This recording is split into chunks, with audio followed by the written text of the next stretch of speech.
भारत माता की जय। भारत माता की जय। ये बेटी कब से चित्र लेके खड़ी है, कोई कलेक्ट कर लीजिए ताकि वो बेटी आराम से बैठ सके। जरा एसपी जी के लोग ये कलेक्ट कर लीजिए। धन्यवाद बेटा, बहुत बढ़िया चित्र बनाया आपने।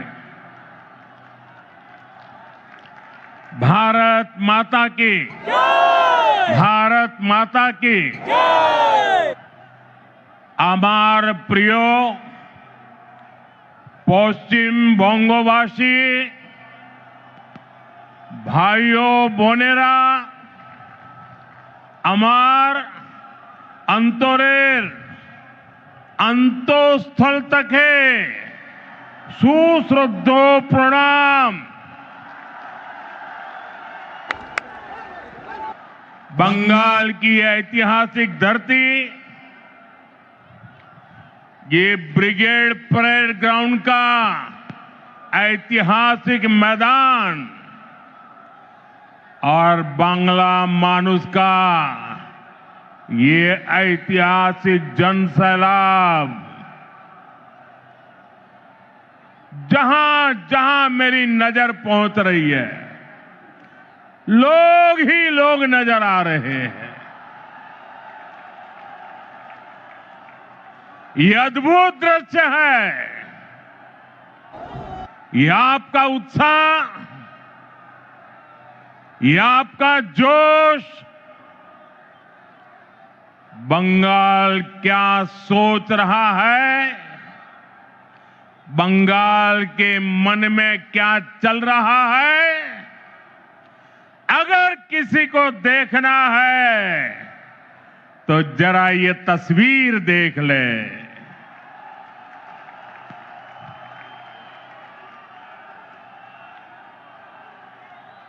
ब्रिगेड परेड ग्राउंड का इतिहास साक्षी है, जब जब बंगाल देश को दिशा देता है, ये ब्रिगेड मैदान बंगाल की आवाज बनता है। इस मैदान से अंग्रेजी हुकूमत के खिलाफ उठी आवाज, और वो आवाज हिंदुस्तान में एक क्रांति बन गई थी। और उसका नतीजा क्या हुआ? अंग्रेजों के अत्याचार और लूट का खात्मा हुआ। आज एक बार फिर ब्रिगेड ग्राउंड से नए बंगाल की क्रांति का बिगुल बज गया है।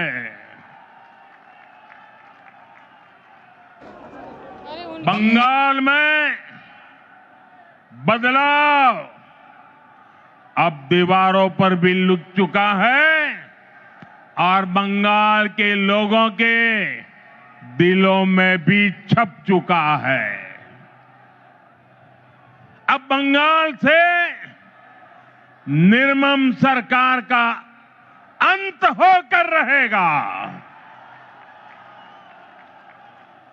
अब बंगाल से महाजंगल राज का खात्मा होगा। इसलिए बंगाल के हर कोने से आवाज उठ रही है, चाहे बीजेपी सरकार, चाहे बीजेपी सरकार। सबकी बात। साथियों, कल टीएमसी ने इस रैली में आने वाले आप सभी लोगों को चोर कहकर गाली दी है। असली चोर कौन है, ये बंगाल की प्रबुद्ध जनता जानती है। अपनी कुर्सी जाते हुए देखकर यहां की निर्मम सरकार बौखला गई है। साथियों, आज भी इस विशाल सभा को रोकने के लिए निर्मम सरकार ने सारे हथियार निकाल लिए। आप लोगों को आने से रोकने के लिए ब्रिज बंद करवा दिए, गाड़ियां रुकवा दी, ट्रैफिक जैम करवाया, भाजपा के झंडे उखड़वा दिए, पोस्टर फड़वा दिए। लेकिन निर्मम सरकार, साफ साफ देख लो, आज के जन सैलाब को रोक नहीं पाई हो। बंगाल में महाजंगल राज लाने वालों का काउंटडाउन शुरू हो चुका है। वो दिन दूर नहीं जब बंगाल में फिर से कानून का राज होगा। जो कानून तोड़ेगा, जो अत्याचार करेगा, टीएमसी के किसी अत्याचारी को छोड़ा नहीं जाएगा। चुन चुन के हिसाब लिया जाएगा।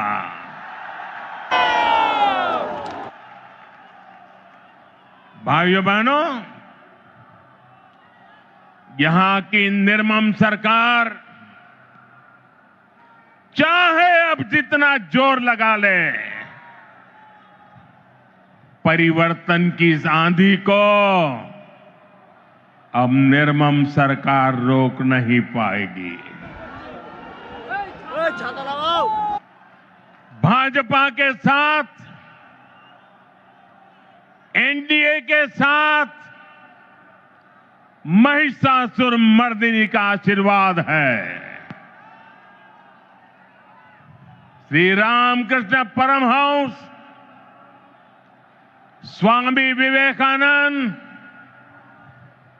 नेताजी सुभाष चंद्र बोस, ऋषि बंकिम चंद्र,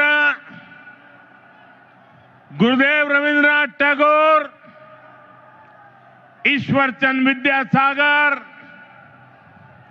बागा जतीन और खुदीराम बोस, डॉक्टर श्यामा प्रसाद मुखर्जी, लोक माता रानी रोशमनी, ऐसी सभी महान विभूतियों ने जिस बंगाल की परिकल्पना की थी, भारतीय जनता पार्टी की सरकार उस बंगाल का निर्माण करेगी, नवनिर्माण करेगी।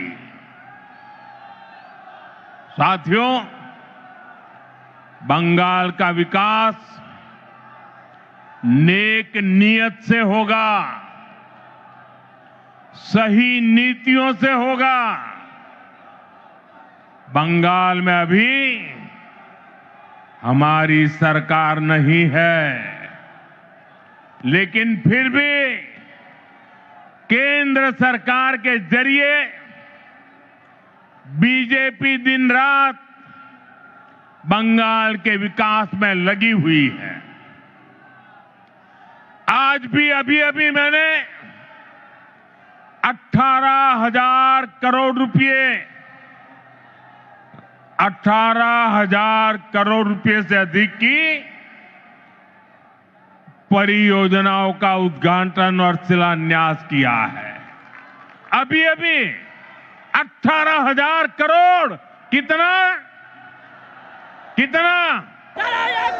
18,000 करोड़ कितना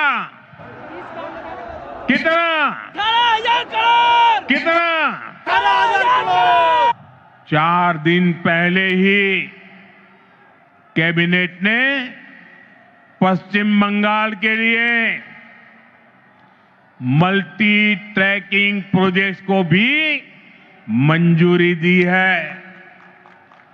ये सभी प्रोजेक्ट पश्चिम बंगाल में कनेक्टिविटी को बेहतर बनाएंगे। इसका फायदा यहां के सामान्य मानवी, किसान, व्यापारी और स्टूडेंट्स को मिलेगा। भाइयों बहनों, यहां की निर्मम सरकार ने बंगाल के युवाओं को पलायन का अभिशाप दिया है। आप सब जानते हैं, बंगाल के युवा प्रतिभा और हुनर में सबसे आगे है। बंगाल के युवा मेहनत करने में सबसे आगे है। बंगाल एक समय पर पूरे भारत के विकास को गति देता था। बंगाल व्यापार और उद्योगों में सबसे आगे था। लेकिन आज हालत क्या है? यहां का युवा ना डिग्री ले पा रहा है और ना ही उसे रोजगार मिल रहा है। आपके बेटे बेटियों को काम की तलाश में दूसरे राज्यों में पलायन करना पड़ता है। साथियों, पहले कांग्रेस, फिर कम्युनिस्ट और अब टीएमसी, ये लोग एक के बाद एक आते रहे, अपनी जेबें भरते रहे और बंगाल में विकास के काम ठप पड़े रहे। इंफ्रास्ट्रक्चर के मामले में हमारा बंगाल पीछे होता चला गया। उद्योग धंधे बंद होते चले गए। यहां टीएमसी सरकार में नौकरियां खुलेआम बेची जा रही है। भर्तियों में घोटाले हो रहे हैं। अब समय आ गया है। अब समय आ गया है। ये हालात बदले। बंगाल के युवाओं को बंगाल में काम मिले। ये नौजवान बंगाल के विकास का नेतृत्व करें। এই স্বপ্ন আপনার আর এই স্বপ্ন পূরণ করা মোদির গ্যারান্টি। मोदी गारंटी।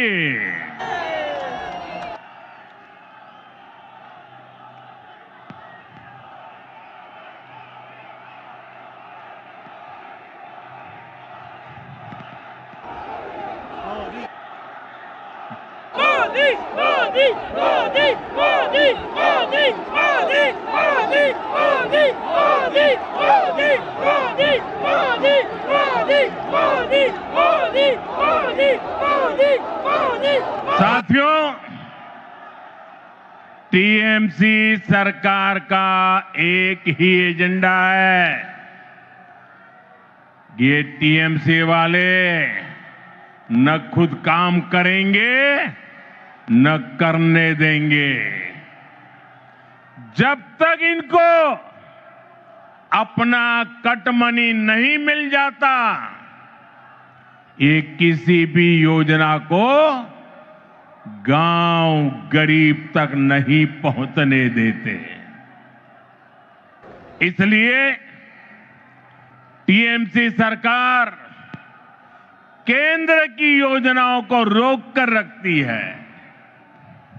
आप देखिए, हम कारीगरों और कामगारों को आगे बढ़ाने के लिए पीएम विश्वकर्मा योजना चला रहे हैं। हमारे कुम्हार, लोहार, बढ़ई ऐसे हुनरमंद लोगों को इसका लाभ मिल रहा है, लेकिन निर्मम सरकार ने बंगाल में योजना पर ब्रेक लगा रखी है। मुझे बताइए भाइयों, मेरे इन विश्वकर्मा भाइयों को भारत सरकार के पैसे पहुंचने चाहिए कि नहीं पहुंचने चाहिए? पहुंचने चाहिए।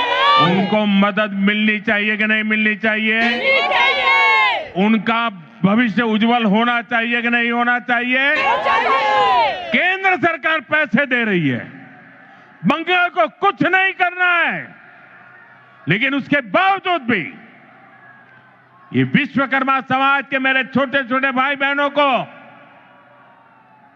उसे वंचित रखा जाता है। साथियों, देशवासियों को मुफ्त बिजली देने के लिए हमने पीएम सूर्यघर मुफ्त बिजली योजना शुरू की है। केंद्र की भाजपा सरकार इसके लिए हर लाभार्थी को 75 से 80 हजार रुपया देती है। आपको, बंगाल के मेरे भाई बहनों को, हर परिवार को मोदी सरकार 75 से 80 हजार रुपया देती है। जो लाभार्थी पीएम सूर्यघर मुफ्त बिजली योजना से जुड़ता है, उसके घर का बिजली बिल 0 हो जाता है। लेकिन बंगाल सरकार इसे भी लागू नहीं होने दे रही। आप मुझे बताइए, आपका बिजली बिल 0 होना चाहिए कि नहीं? बिजली बिल 0 करने के लिए मोदी की मदद मिलनी चाहिए कि नहीं मिलनी चाहिए? मिलनी चाहिए। जो इसे रोकते हैं वो आपके दुश्मन है कि नहीं है? बंगाल के दुश्मन है कि नहीं है? हर परिवार के दुश्मन है कि नहीं है? साथियों, बंगाल के विकास में चाय बागानों और उनमें काम करने वाले श्रमिकों की बड़ी भूमिका है, लेकिन चाय बागानों के श्रमिकों को पीएम चाय श्रमिक प्रोत्साहन योजना का लाभ नहीं मिल रहा है। मुझे बताइए, चाय बागान के मेरे श्रमिकों को ये लाभ मिलना चाहिए कि नहीं मिलना चाहिए? मिलना चाहिए। उनको मदद मिलनी चाहिए कि नहीं मिलनी चाहिए? मिलनी चाहिए। केंद्र सरकार की इस योजना में बंगाल सरकार रोड़े अटका रही है। साथियों, आप सबने देश भर में पीएम आवास योजना की सफलता के बारे में सुना है। दुनिया के लोग भी जब सुनते हैं ना, अचरज करते हैं। जो लोग बंगाल से बाहर रह रहे हैं, ऐसे हर गरीब परिवार को पक्का घर मिल रहा है। लेकिन यहां क्या हुआ? योजना का नाम बदल दिया गया, लाभार्थियों की सूची में गड़बड़ की और जिन गरीबों को घर मिलना चाहिए था, वे आज भी इंतजार कर रहे हैं। ईमानदारी से, ट्रांसपेरेंसी से बंगाल के गरीबों को पक्का घर मिलना चाहिए कि नहीं मिलना चाहिए? मिलना चाहिए। ये टीएमसी सरकार मिलने देगी क्या? नहीं। ये निर्मम सरकार मिलने देगी क्या? कुछ नहीं। ये सरकार जानी चाहिए कि नहीं जानी चाहिए? मिलना चाहिए। गरीबों को घर मिलना चाहिए कि नहीं मिलना चाहिए? मिलना चाहिए। साथियों, इतना ही नहीं, यही हाल जल जीवन मिशन का भी है। बंगाल में लोग पूछ रहे हैं, जब देश के बाकी हिस्सों में हर घर जल पहुंच सकता है तो बंगाल में क्यों नहीं? भाइयों बहनों, केवल बिजली, पानी, सड़क और घर इसकी बात नहीं है। ये टीएमसी सरकार अपनी स्वार्थी राजनीति की वजह से आयुष्मान योजना को लागू नहीं कर रही है। देश के करोड़ों लोग इस योजना के तहत 5 लाख रुपए तक के मुफ्त इलाज का लाभ उठा रहे हैं। मुझे बताइए, गरीबों को बीमारी में 5 लाख रुपए तक की मदद पहुंचनी चाहिए कि नहीं पहुंचनी चाहिए? मोदी दे रहा है, मिलनी चाहिए कि नहीं मिलनी चाहिए? ये टीएमसी सरकार बीमार लोगों की भी दुश्मन है कि नहीं है? अत्याचारी है कि नहीं है? लेकिन बंगाल के गरीब परिवारों को 5 लाख रुपया वाली आयुष्मान योजना से भी, उस अधिकार से भी वंचित रखा गया है। साथियों, आज बंगाल के किसान की हालत भी किसी से छिपी नहीं है। मुझे बताया गया है कि 2-3 दिन पहले ही चंद्रकोना में हमारे एक आलू किसान ने खुदकुशी कर ली है, आत्महत्या कर ली है। पश्चिमी मिदनापुर से हुगली और बर्दवान तक किसानों से झूठे वायदे और सरकारी खरीद में घोटाला ही ये टीएमसी सरकार की पहचान बन गया है। टीएमसी के कट, कमीशन और करप्शन के कारण गंदी राजनीति के लिए किसानों की जिंदगी से, गरीबों और मध्यम वर्ग की जिंदगी से, माताओं बहनों की सुरक्षा से खिलवाड़ किया जा रहा है।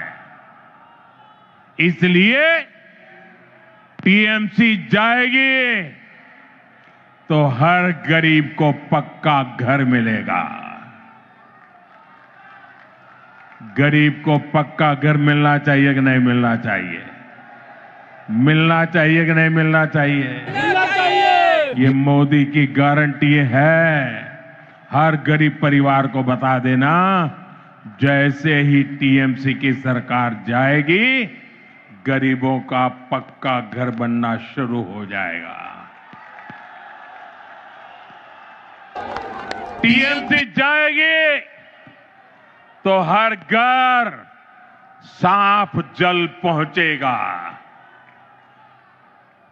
टीएमसी जाएगी तो हर गरीब को मुफ्त इलाज मिलेगा।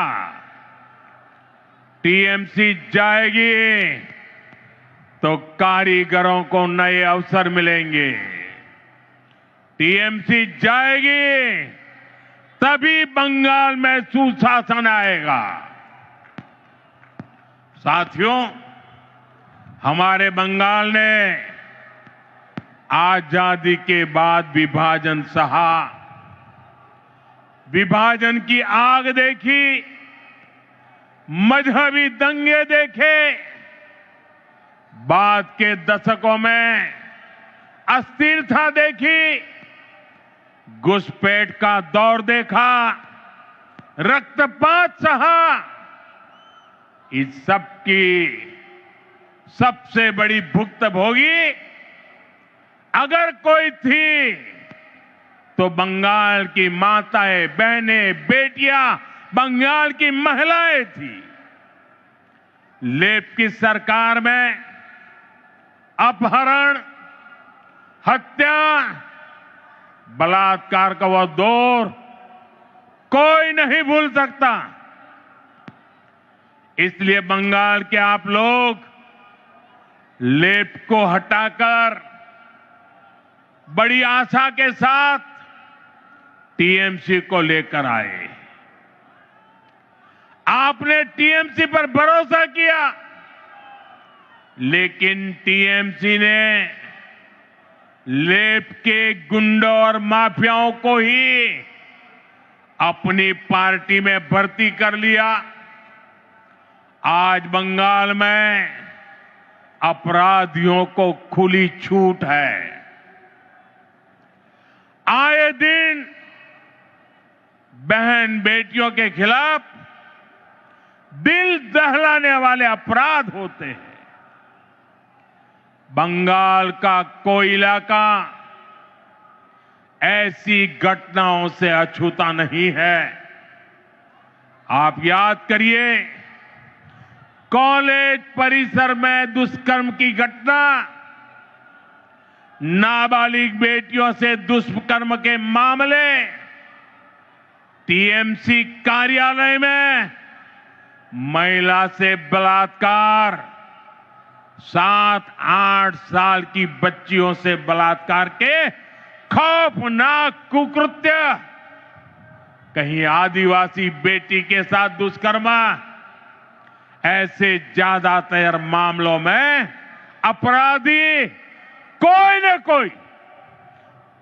कोई टीएमसी का नेता होता है या टीएमसी से जुड़ा होता है। साथियों, यहां निर्मम सरकार खुलेआम बलात्कारियों को संरक्षण देती है। अपराधियों को बचाने की पूरी कोशिश की जाती है। आप मुझे बताइए, अपराधियों को बचाया जाता कि नहीं बचाया जाता? बलात्कारियों को बचाया जाता कि नहीं बचाया जाता? संदेश खाली की वो तस्वीरें और टीएमसी का रवैया, आरजीकर अस्पताल की उस बेटी के साथ हुई दरिंदगी, बंगाल के लोग भूले नहीं हैं। टीएमसी कैसे खुलेआम अपराधियों के साथ खड़ी नजर आती थी। साथियों, इसी मानसिकता का परिणाम है आज महिलाओं के खिलाफ एसिड अटैक जैसे घिनौने अपराध इतने ज्यादा मात्रा में पश्चिम बंगाल में हो रहे हैं। जो बंगाल एक समय देश का सबसे प्रगतिशील राज्य होता था, आज वहां शाम होते ही माएं बेटियों को फोन करके कहती है, बाड़ी फिरे ऐशो सौंदे न माराइए। शक्ति की पूजा करने वाले बंगाल को ऐसे हालात मंजूर नहीं होंगे। मैं बंगाल की मेरी माताओं बहनों को भरोसा दिलाता हूं, आप भाजपा को, बीजेपी को अपना आशीर्वाद दीजिए।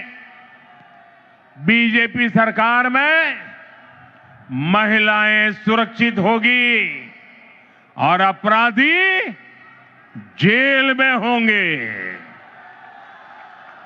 और ये मोदी की गारंटी है।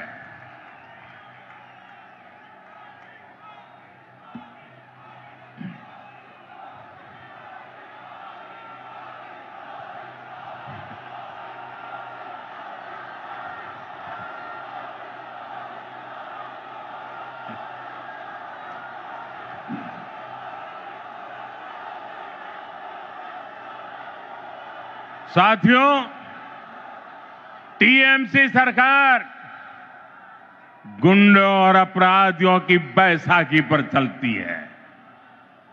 रंगबाजी और कटमनी ये टीएमसी की कमाई का जरिया है।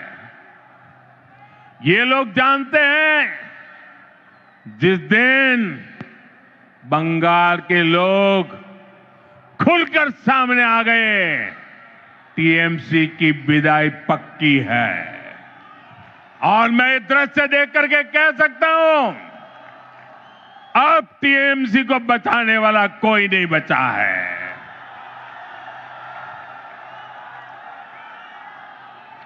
इसलिए ये बंगाल के आप लोगों को डरा धमका कर रखना चाहते हैं। इसके लिए टीएमसी वाले माफिया गिरोहों को पालते हैं, ये कट्टरपंथियों को संरक्षण देते हैं और ऐसे गिरोहों की ताकत बढ़ाने के लिए घुसपैठियों को बुलाते हैं, घुसपैठियों को। साथियों, ये टीएमसी मां माटी मानुष के नारे पे सत्ता में आई थी। आज वही मां रो रही है, माटी को लूटा जा रहा है और बंगाली मानुष बंगाल छोड़ने पर मजबूर हो रहा है। घुसपैठियों की वजह से आज बंगाल की रोटी, बेटी, माटी, उस पर सबसे बड़ा खतरा आ गया है। ये लोग बंगाल के लोगों का रोजगार छीन रहे हैं, हमारी बहन बेटियों की सुरक्षा खतरे में पड़ गई है और बंगाल के लोगों की जमीनों पर, बंगाल की माटी पर इन घुसपैठियों का कब्जा दिलवाया जा रहा है। इसका परिणाम आज सबके सामने है। बीते दशकों में बंगाल के ज्यादातर इलाकों में डेमोग्राफी बदल गई है। बंगाली हिंदुओं को जानबूझकर अल्पसंख्यक बनाया जा रहा है। तुष्टीकरण का ऐसा खुला खेल, जब शरणार्थी हिंदुओं को नागरिकता देने की बात होती है तो पूरी टीएमसी उसका विरोध करती है।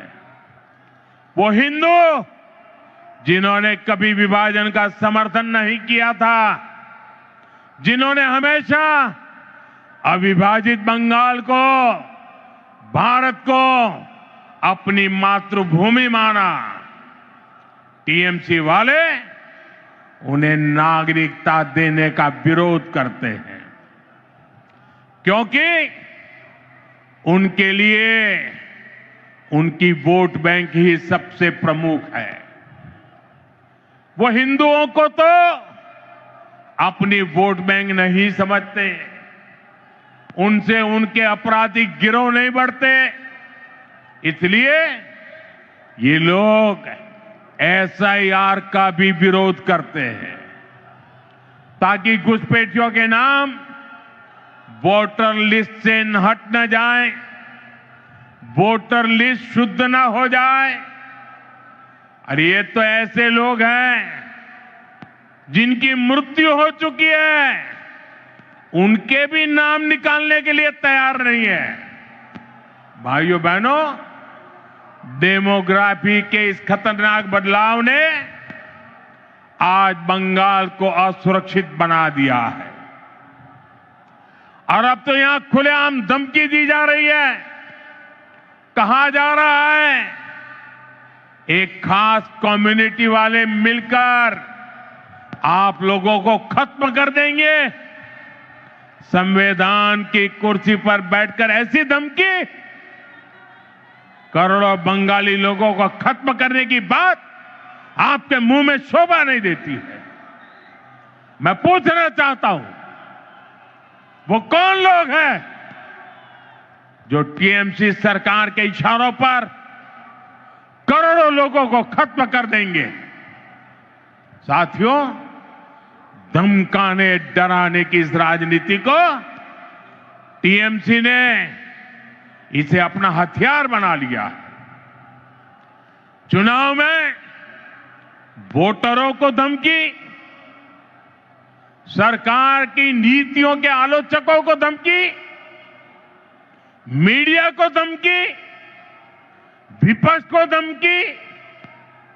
ये बंगाल में खौफ का कैसा माहौल बनाकर रखना चाहते हैं, ये पूरे देश को जानना चाहिए। ये लोग कहते हैं तृणमूल को जिसका वोट नहीं, टीएमसी को जिसका वोट नहीं, तो वो बंगाली नहीं। तृणमूल को वोट नहीं तो सरकार योजना का उसे लाभ नहीं।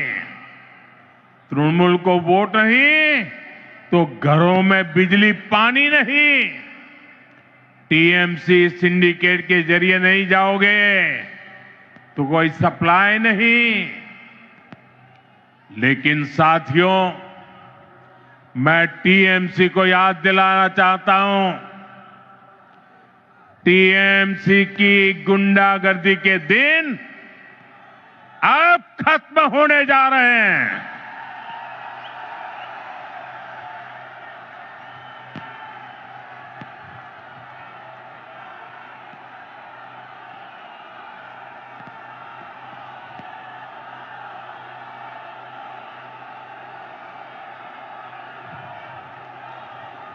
टीएमसी सरकार के जाने का काउंटडाउन शुरू हो चुका है। यहां बंगाल में बीजेपी सरकार बनने के बाद एक तरफ हम सबका साथ सबका विकास ये मंत्र लेकर चलेंगे और दूसरी तरफ सबका हिसाब लिया जाएगा।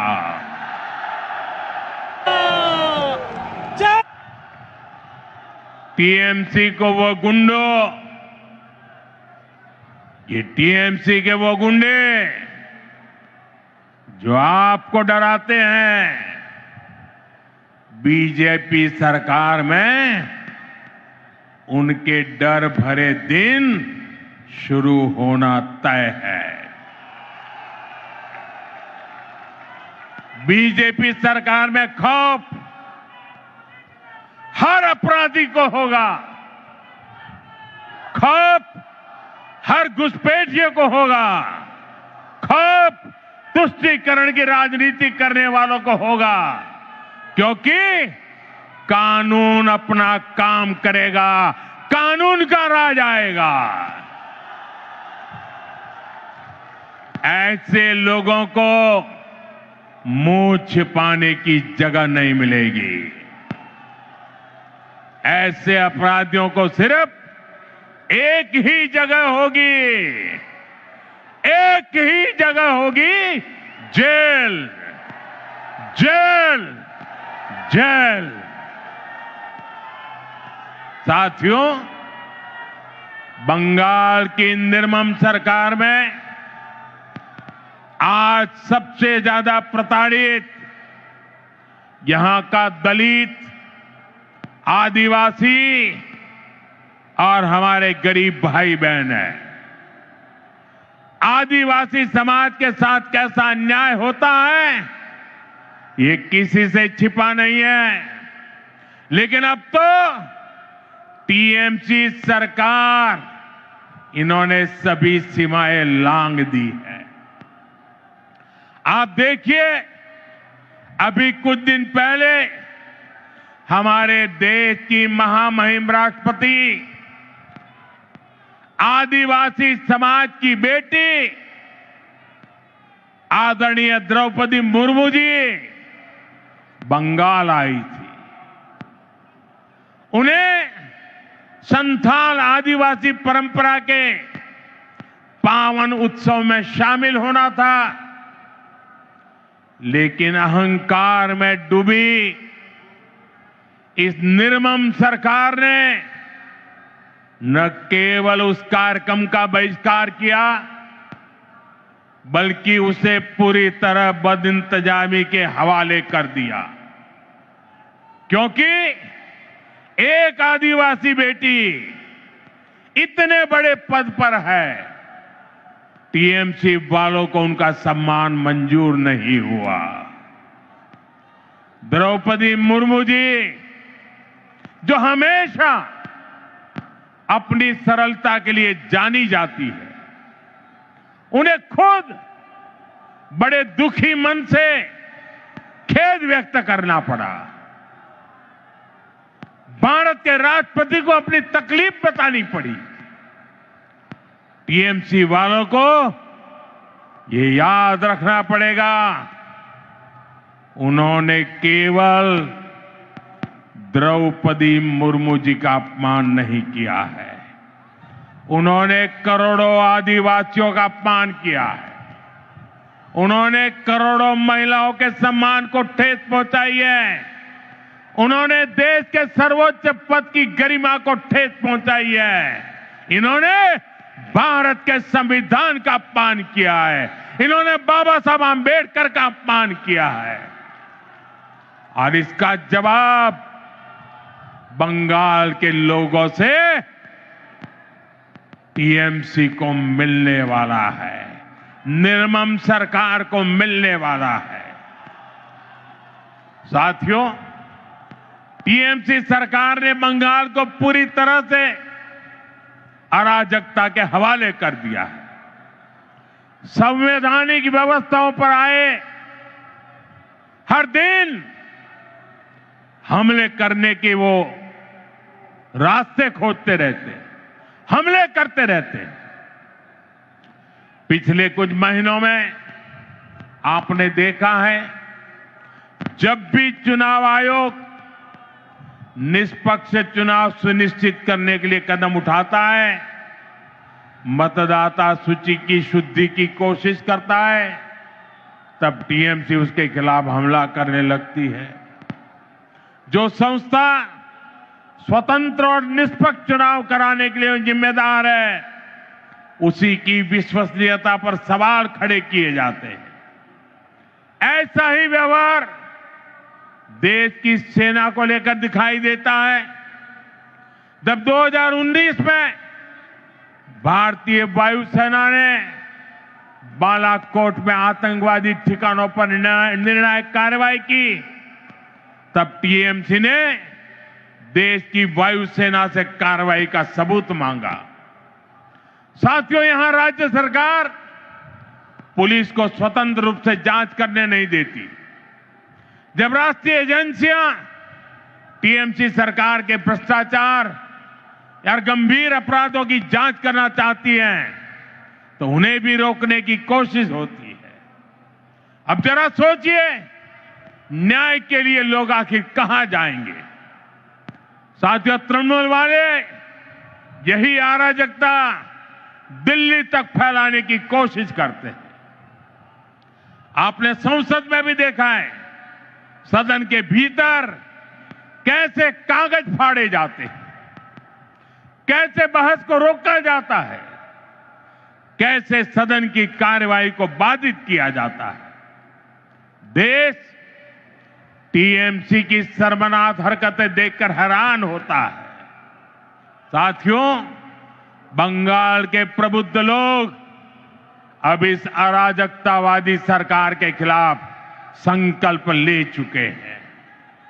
इस अराजक सरकार को उखाड़ फेंकने का काम इसी धरती के लोग करने वाले हैं। साथियों, आज यहां जो जनसैलाब उमड़ा है, ये पश्चिम बंगाल की जागती हुई चेतना है। ये उस बदलाव की आहट है जिसका इंतजार वर्षों से किया जा रहा है। पश्चिम बंगाल में दार्जिलिंग की पहाड़ियों से लेकर सुंदरबन के द्वीपों तक, उत्तर बंगाल के चाय बागानों से लेकर कोलकाता की गलियों तक, आज हर जगह पर एक ही चर्चा है, बदलाव चाहिए। और ये बदलाव अब होकर रहेगा। साथियों, बंगाल की आत्मा कभी हार मानने वाली नहीं है। बंगाल का नौजवान कभी हार मानने वाला नहीं है। बंगाल की बेटियां कभी हार मानने वाली नहीं है। बंगाल का किसान कभी हार मानने वाला नहीं है। जब जब इस भूमि के सामने चुनौतियां आई है, तब तब यहां की जनता ने साहस के साथ उनका सामना किया है। गुरुदेव रविन्द्रनाथ ठाकुर ने भी हमें संदेश दिया है। उन्होंने कहा था, विपदे मोरे रक्षा करो, ये नोहे मोर प्रार्थना विपदे आमी ना जाए जेनो कोरी बॉय।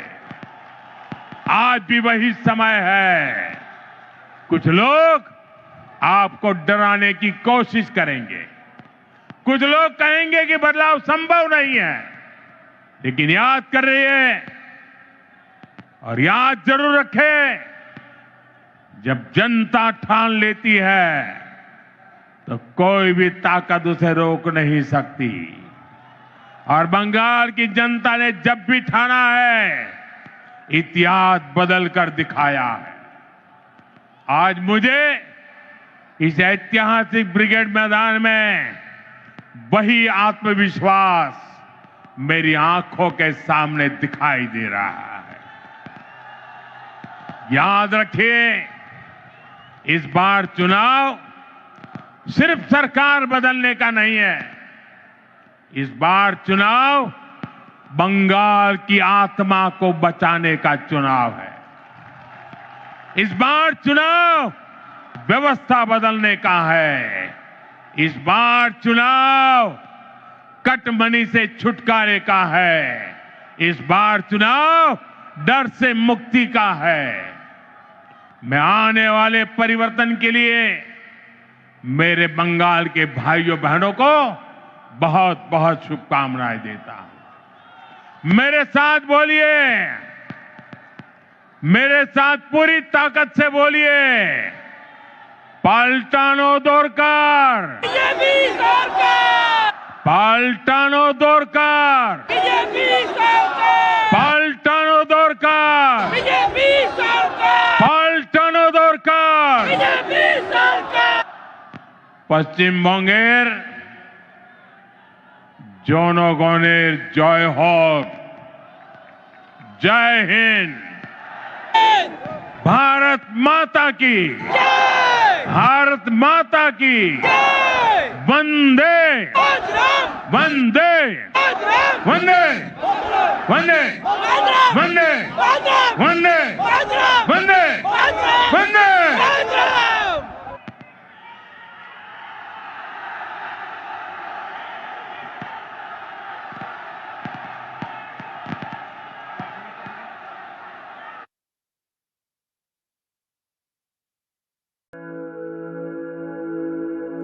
আপনি কি জটিল কিছু সমস্যায় ভুগছেন? সমাধান পেতে চান? যোগাযোগ করুন প্রখ্যাত জ্যোতিষ ও তান্ত্রিক মনসারাম ভট্টাচার্যের কন্যা মনসা কন্যার সাথে। প্রখ্যাত জ্যোতিষ ও তান্ত্রিক মনসা কন্যা হাওড়া জানবাড়ি ও হাতিবাগানের নিজস্ব মন্দিরেও বসেন। যোগাযোগ 9830106967 আর 9239655323।